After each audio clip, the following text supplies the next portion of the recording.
The night it all unraveled, I wasn't even supposed to be home. I had a last-minute work trip scheduled, a 2-day conference in Chicago. Flight booked, bag packed, everything set. But thanks to a canceled flight and a little luck, I was back in town before midnight. I didn't tell Sarah I was coming home early. I thought I'd surprise her.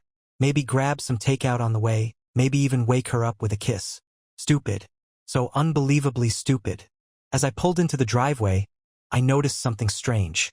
There was a black Mercedes parked in my usual spot.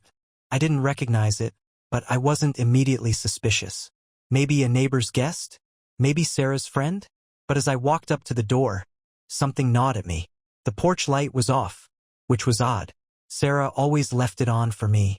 And then, as I reached for the handle, I realized something else. The door was unlocked. A voice, a deep, masculine voice, coming from inside my house. A laugh followed, a low, cocky chuckle that made my skin tighten. I didn't move for a second. My brain scrambled for a rational explanation, something that didn't involve my wife betraying me in our own home. But the pieces clicked too fast. The expensive cologne I'd smelled on her clothes, the sudden extra hours at work, the way she'd been more distant, more guarded with her phone. I stepped inside. The hallway light was on, casting a soft glow that barely reached the living room. I took a few slow steps forward. My hands were cold, but my blood was boiling. Then I heard it. Sarah's voice. Playful. Flirty. Oh, stop. My husband could be home any minute. And then his voice. Smug. Confident. You said he was out of town. Silence. A brief pause. Then a soft laugh, her laugh, before she said the words that sent me into a blind, shaking rage. He'd never have the balls to do anything about it anyway. I saw red. I turned the corner and walked into the living room. There they were. Sarah, my wife, sitting on the couch in one of my shirts, half-buttoned, her bare legs tucked beneath her. And him, a tall, broad-shouldered man, lounging like he owned the place, one arm stretched along the back of the couch, his fingers casually resting near her shoulder. He had short, dark hair, a clean-shaven face, and an arrogance that made me want to put my fist through his teeth. He looked at me first, not with panic, not with guilt, just mild surprise, as if I were the intruder here. Sarah's head whipped around a second later, her eyes widening, and for a split second I saw real fear, not because she was ashamed, not because she felt guilty, but because she got caught. Then, just as quickly, it was gone. She exhaled, rolled her eyes, and leaned back against the couch, like I was some annoying interruption. "Oh, great," she muttered. "Here we go." That reaction, that absolute lack of remorse, nearly sent me over the edge. My whole body was shaking. I felt like I had stepped into some alternate reality where up was down, right was wrong, and my wife was looking at me like I was the problem. The man, no, the bastard, tilted his head and smirked. "You must be the husband," he said, his voice smooth, condescending. He stood up, adjusted his cuffs like he had somewhere better to be, and then this motherfucker smirked. And then he said the words that made my blood turn to ice. "You should have knocked." My body moved before my brain did. 1 second, I was standing in the doorway, drowning in shock, and the next, I was across the room, grabbing this smug bastard by the collar. The smirk disappeared. "Who the hell do you think you are?" I growled, my fists tightening around the fabric of his expensive button-up. He was taller than me, bigger, but I didn't care. Rage had made me strong. Sarah shot up from the couch, eyes wide, hands up. "Jesus, calm down," she snapped, like I was some unreasonable child throwing a tantrum. "Don't make this a scene." A scene. My wife had another man in my house, sitting on my couch, touching her, and she had the audacity to act like I was the one being dramatic? The man in my grip slowly lifted his hands, palms up. All right, he said, his tone calm but laced with irritation. "Let's all take a breath. No need for this to get messy." Messy. I could barely see straight. My fingers clenched tighter, and I was seconds away from driving my fist into his face when Sarah grabbed my arm. "Let him go," she hissed, her nails digging into my skin. "Jesus, what is wrong with you? What is wrong with me?" I let go, but only because I wanted answers. My voice was hoarse when I spoke. "Who the hell is this?" She sighed, rubbing her temples like I was annoying her. David, she muttered, finally looking at me. He's my boss. Her boss. That word hit me like a slap. The man straightened his shirt, exhaling through his nose. David Carter, he said, like he was introducing himself at a business meeting. Sarah's been working under me for about a year now. Working under him. I let out a bitter laugh. My hands clenched into fists again. Sarah groaned. Don't, she said sharply, like she already knew what I was about to say. But I couldn't stop myself. So what is this? A late-night performance review. David chuckled. The bastard actually chuckled. Clever, he mused, rubbing his jaw. Look, this is obviously an awkward situation, but you should know. I didn't let him finish. Get out. His expression didn't change. If anything, he looked bored. Sarah? He said, turning to her, like I wasn't even in the room, like I wasn't the one whose life was crumbling into dust. And the worst part? She hesitated. For a fraction of a second, she hesitated, like she was actually considering letting him stay. That moment shattered something in me. Whatever hope I had left, the tiny, desperate part of me that wanted to believe this was a mistake, died right then and there. I stepped closer to her. You heard me, I said, my voice dangerously low. Tell him to get the hell out of my house. Sarah crossed her arms, rolling her eyes like this was some petty argument. Oh my God, fine, she groaned, turning to David with an exaggerated sigh. Just go. I'll call you later. He smirked. I'll be expecting that. He adjusted his cuffs, gave me one last amused glance, and strolled toward the door like he hadn't just humiliated me in my own home. But before he stepped out, he turned back and, with a slow smirk, said something that made my entire body tense. You know, he mused, tilting his head. She talks about you a lot at work. I didn't move. I didn't breathe. David grinned. It's adorable how much she complains about you. And then he left. The door clicked shut, but the sound barely registered. My mind was drowning in static. My wife's boss had just walked out of my house like he owned the place. And she didn't even look embarrassed. Sarah sighed, rubbing her temples like I was the problem here. Jesus, you're so dramatic. Dramatic. I turned to her, my pulse hammering against my skull. Are you kidding me? My voice cracked with rage. You bring another man into our home, you let him put his hands on you, and I'm the dramatic one? She scoffed, arms crossed, weight shifted to one hip. Like this was just another argument about forgetting to take the trash out. Oh, come on. Don't act like you're some innocent victim. You haven't exactly been the perfect husband. I stared at her, completely thrown. What the hell are you talking about? Her lips curled into something bitter. You never listen. You never pay attention. You act like I'm just some fixture in your life instead of a person who has needs, too. I laughed. But there was nothing funny about this. So your solution was to screw your boss? She rolled her eyes. You're so obsessed with labels. Labels? I repeated, my voice rising. Sarah, it's called cheating. She flinched at the word, but instead of looking guilty, she looked annoyed. Look, I didn't want you to find out this way, she sighed, like I had just inconvenienced her. But honestly, maybe this is for the best. My hands curled into fists. For the best. She shrugged. David and I have a connection. He actually sees me. He appreciates me. I took a slow step forward, my heart pounding so hard I thought it might split my chest open. You do realize he's just using you, right? I said, my voice like gravel. You're his employee. You think you're special? You think you're the first. Her eyes flashed with something sharp, guilt, maybe, or doubt. But it disappeared in a second, replaced by cold arrogance. At least he's not boring. That hit harder than I expected. I stared at her, suddenly realizing something terrifying. I wasn't looking at my wife. Not the woman I married. Not the woman I built a life with. She was gone. Or maybe she had never really been there in the first place. I took a breath, forcing my hands to unclench. So what now? I asked, my voice hollow. You want a divorce? She exhaled sharply, rubbing her forehead like this whole conversation was exhausting her. I don't know. I was going to talk to you about it, but she gestured vaguely at the door, where he had just left. Then this happened. I let out a slow, bitter laugh. Oh, I'm sorry. Did my existence ruin your plans? She didn't even flinch. I shook my head, swallowing down the nausea rising in my throat. You know what? No, you don't get to decide how this ends. Ido.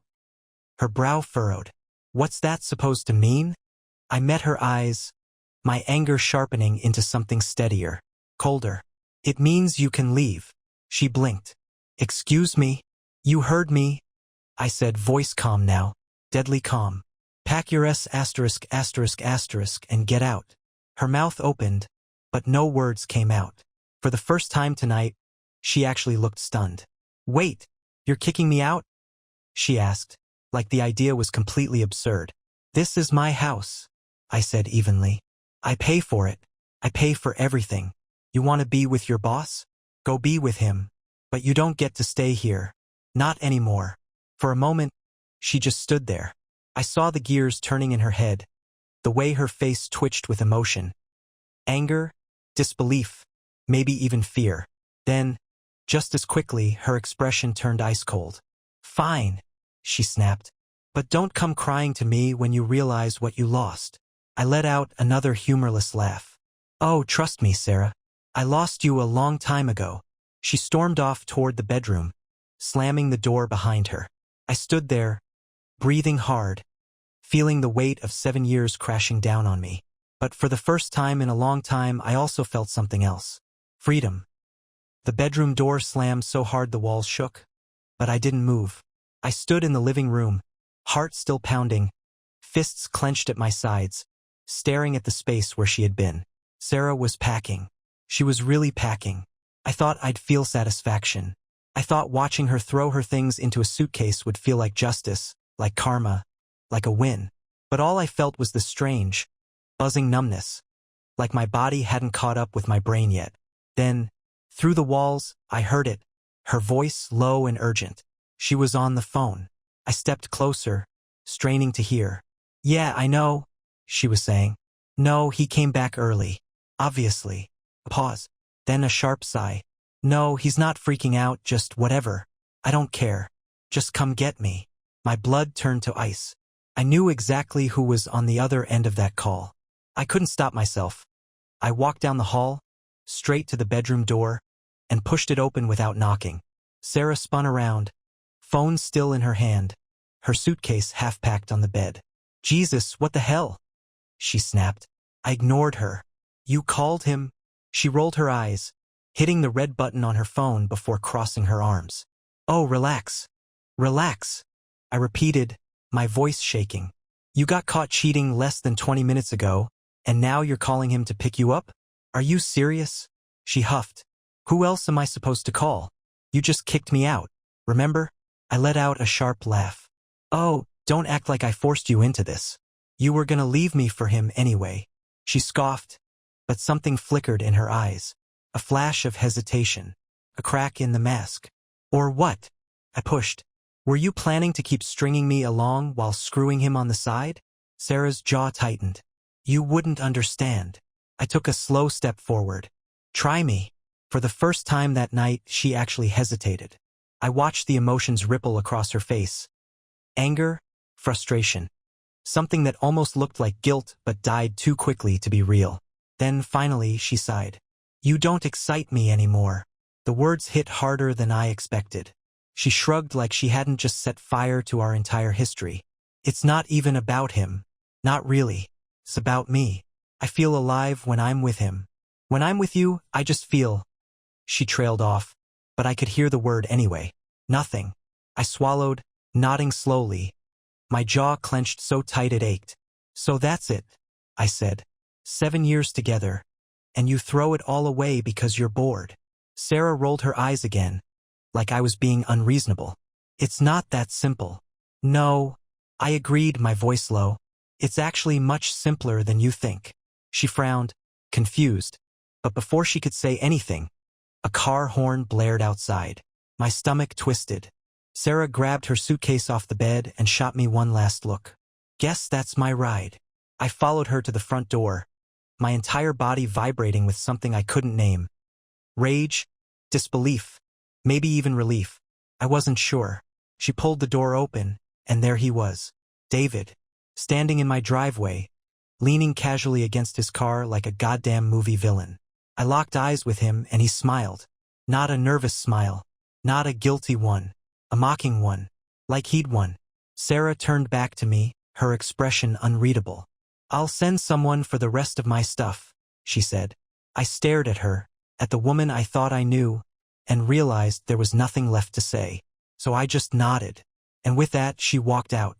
She climbed into his car without hesitation, without a single glance back. He didn't even open the door for her. She slid into the passenger seat, and a second later they were gone. I stood there, staring at the empty street, my chest hollow. Then, slowly, my hands uncurled. And for the first time that night I smiled. Because she had no idea what was coming next. I didn't sleep that night. I didn't even sit down. Instead, I poured myself a drink, walked to the window, and stared out at the street where she had disappeared. My mind wasn't just replaying the night, it was calculating. Because this wasn't over. Sarah thought she won.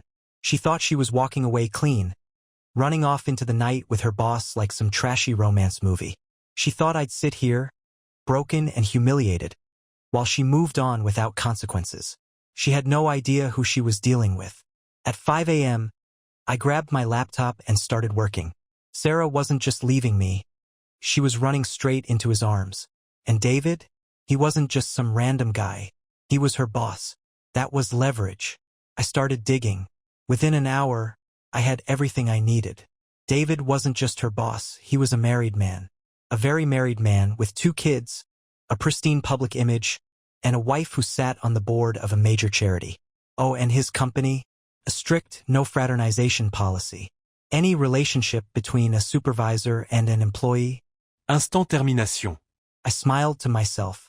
By noon, I had composed an email to HR Department, Carter and Company.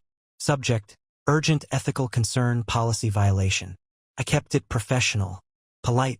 I simply expressed my concern about an ongoing relationship between a high-ranking executive and his subordinate, attaching screenshots of texts Sarah had so kindly left open on our shared iPad. Oh, and for good measure, I copied David's wife. Then I hit send. Now all I had to do was wait. By 3 p.m., my phone rang. Sarah. I let it go to voicemail. Then she called again. And again. By the 6th call, I picked up. The second I answered, she was screaming. "What the hell did you do?" I leaned back in my chair, completely calm. "I don't know what you're talking about. You ruined his life," she shrieked. "His wife knows. HR put him on administrative leave. His whole career is—" She choked on the words, too furious to even finish. I smiled. "Good. You psycho," she spat. "Do you have any idea what you've done?" I sighed, checking my watch. "Yeah, Sarah, I do. I just did what you thought I didn't have the balls to do." She made a strangled sound, half sob, half growl. "You are pathetic. And you," I said, my voice turning to ice, "are unemployed." Silence. A sharp inhale. "What?" I stretched my legs, completely relaxed. "Oh, did he not tell you? David's gone, sweetheart. And since your only reason for getting promoted was him." I let the words hang, just to savor the moment. "Well, good luck with that." Her breathing was ragged now, panicked. No, you're lying. They wouldn't." "Check your email," I said, bored. "HR sent you a lovely termination letter." The line went dead. I leaned back, exhaling slowly, letting the satisfaction settle in my chest. Sarah and David thought they humiliated me. They never expected what happened next. I wish I could say Sarah never called again. That she slithered off into the wreckage she created, humiliated and defeated. But no, because Sarah wasn't just a cheater. She was a sore loser. The first call came 2 hours after I dropped the bomb on her career. This time she didn't scream. She didn't curse.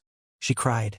"I don't have anywhere to go," she whispered, her voice trembling. "David won't even talk to me. His wife kicked him out. And—" she sucked in a shaky breath. "I don't have a job, I don't have money, I don't have anything." I leaned against the counter, swirling the whiskey in my glass. Sounds rough. Please, she said, and I could hear the desperation crawling into her tone. I know I messed up. I know I hurt you. But I'm begging you. Just let me come home until I figure things out. Home. That word almost made me laugh. You mean my home? I said, my voice flat. The one you had no problem screwing another man in? Her breath hitched. I wasn't thinking. No, you were thinking just fine. I interrupted. You thought I was weak. You thought I'd just roll over and let you humiliate me. But now that you have nothing, you suddenly remember I exist. A long silence. Then softly, I have nowhere else to go. I took a slow sip of my drink. Not my problem. Jesus, don't be like this, she snapped, the crocodile tears drying up the second she realized begging wouldn't work. You're seriously going to let me be homeless? I chuckled. I'd offer you David's couch, but I don't think his wife would approve. She screamed in frustration and hung up. I smiled, stretched, and went to take a shower. I thought that was the end of it. But Sarah wasn't done. At 2 a.m., I woke up to the sound of banging on my front door. I groaned, rubbing my eyes, before realizing exactly who it had to be. When I yanked open the door, there she was, Sarah, standing on my porch in the same clothes she had left in. Mascara smeared, hair a mess, eyes wild. What the hell are you doing here? I asked, voice still thick with sleep. I need to talk to you, she panted. Please. I sighed, already exhausted. Sarah, go. No, she shoved her way past me before I could stop her, marching straight into my house like she still belonged here. I clenched my jaw. Are you serious? She spun around, her chest rising and falling rapidly. I just listen for 1 second, okay? I folded my arms. You've got 30 seconds. She swallowed hard. I know I screwed up. I know I don't deserve another chance. But everything just happened so fast. I wasn't thinking. I scoffed. Oh, you were thinking plenty. You were thinking about yourself. Tears welled up in her eyes, but I wasn't falling for it this time. Just give me a week, she pleaded. 1 week. Let me stay here until I figure out my next move. I tilted my head, pretending to consider it. Then I took a step forward and whispered the same words she said to David when she thought I wasn't listening. He'd never have the balls to do anything about it anyway. Her face collapsed. I let that hang between us for a second, watching the horror dawn on her face as she realized just how badly she underestimated me. Then I pointed at the door. Get out. She didn't argue this time. She just turned, shoulders shaking, and walked out into the night. I locked the door behind her, exhaled slowly, and finally went back to sleep. I thought I'd won. But Sarah wasn't just a sore loser. She was vengeful. And she was about to do something even I didn't see coming. I should have known Sarah wouldn't go down quietly. 2 days passed. 2 peaceful days where I didn't hear from her. No calls, no texts, no surprise visits. I figured she had finally accepted her loss. I was wrong. On the 3rd morning, I woke up to a pounding on my door. Not a polite knock.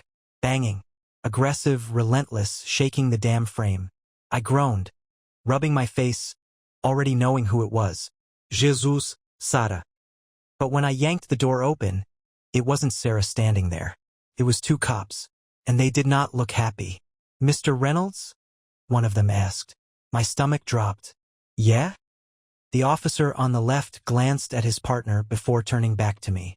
We need to talk. I stepped outside, confused as hell. About what? The second officer pulled out a notepad. Sarah Reynolds filed a report against you last night. The ground felt like it tilted beneath me. She what? The first cop's expression remained stone cold. She's claiming domestic abuse. I actually laughed. Not because it was funny, because it was so insane, so beyond anything I could have predicted, that my brain refused to process it. You're kidding, I said, still half asleep. Neither of them so much as blinked. She claims you became violent when she tried to leave, that you physically restrained her, pushed her, threatened her. A slow, simmering rage started burning in my chest. That's bullshit, I said, my voice low. I didn't lay a finger on her. The officer didn't react. Do you have any proof of that? I stared at him, jaw tightening. Doi, proof. She's the one who cheated on me. She left on her own. Now she's trying to flip the script because she got exactly what she deserved. The second cop sighed, tucking his notepad away. Look, we're not here to arrest you. We're just following protocol. Then why the hell are you at my house? The first officer exhaled sharply. Because she also filed for a restraining order.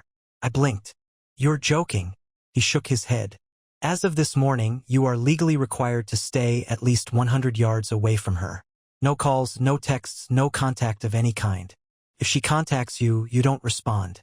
If you so much as breathe in her direction, she can escalate this. My pulse pounded against my skull. So let me get this straight, I said slowly. She cheats on me, brings another man into my house, I kick her out, and now I'm the one being treated like a criminal?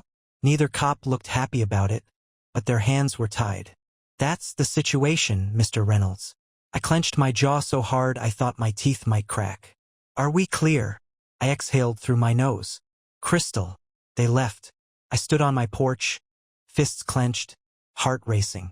Sarah had officially declared war, and she had just made the biggest mistake of her life. I wasn't angry anymore. Anger is hot, explosive, it burns fast and leaves nothing but smoke. What I felt now was cold. A quiet, razor-sharp clarity. Sarah thought she was smart. She thought she could flip the story, paint herself as the victim, and back me into a corner.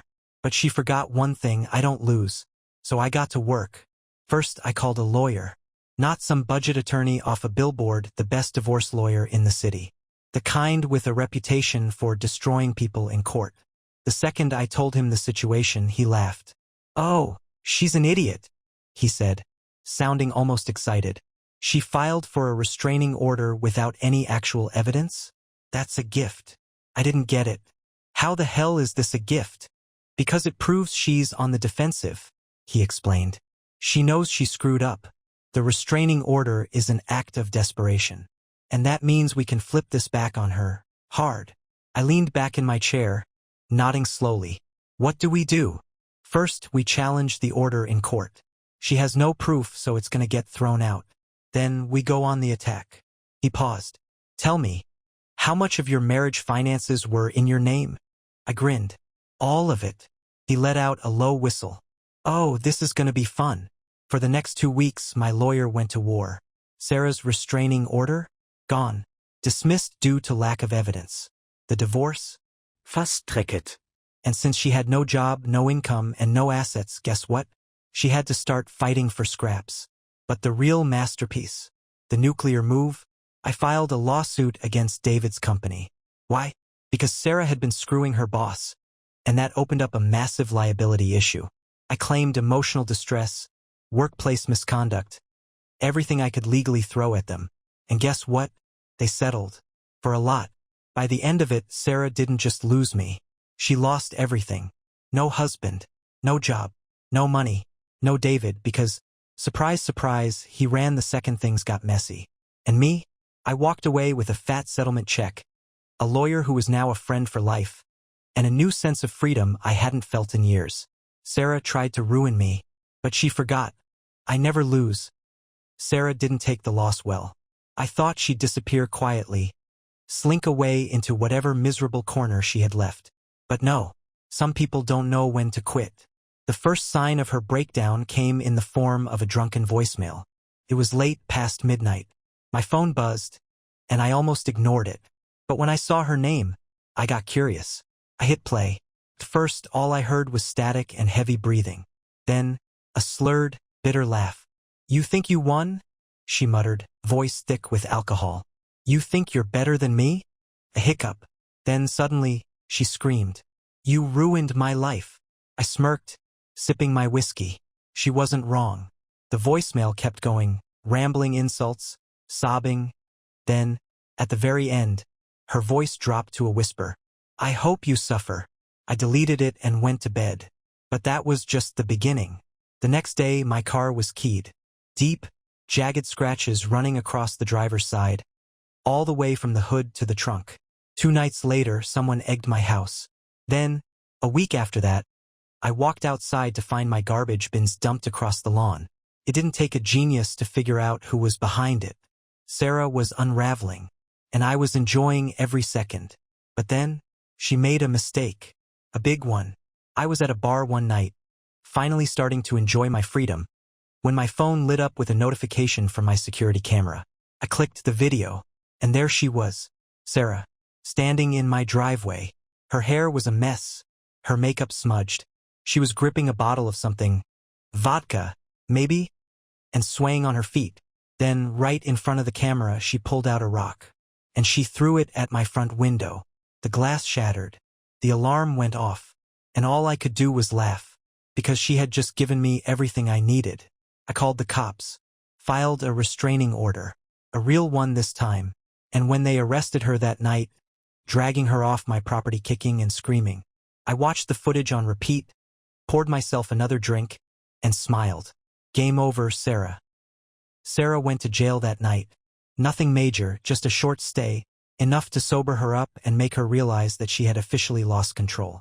But the real damage wasn't the arrest. It was what came next. See, I had been patient. I let her dig her own grave, let her spiral while I played the long game. And now it was time for the final move. The morning after her arrest, I met with my lawyer one last time. "Let's end this," I told him. He grinned. "With pleasure." Within days, we filed for an emergency hearing. Not just to finalize the divorce, but to ensure that Sarah never had access to me, my property, or anything I built ever again. When she showed up in court, she looked rough. Hollow eyes, messy hair, like she hadn't slept in days. The moment she saw me, she scowled, but there was something else behind it. Fear. She knew. She knew this was the end. The judge didn't waste time. The restraining order? Approved. The divorce? Finalized. And the best part? Sarah got nothing. No alimony. No property. No claim to a single penny. She tried to argue, tried to cry, to pull the same manipulative nonsense she always had. But the judge didn't care, because in the end, the facts were simple. She cheated. She lied. She tried to ruin me, and instead, she ruined herself. When the hearing ended, she walked past me without a word. No smugness, no last attempt at control. Just silent, humiliated defeat.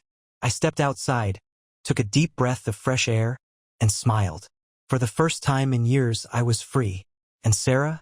She was nothing.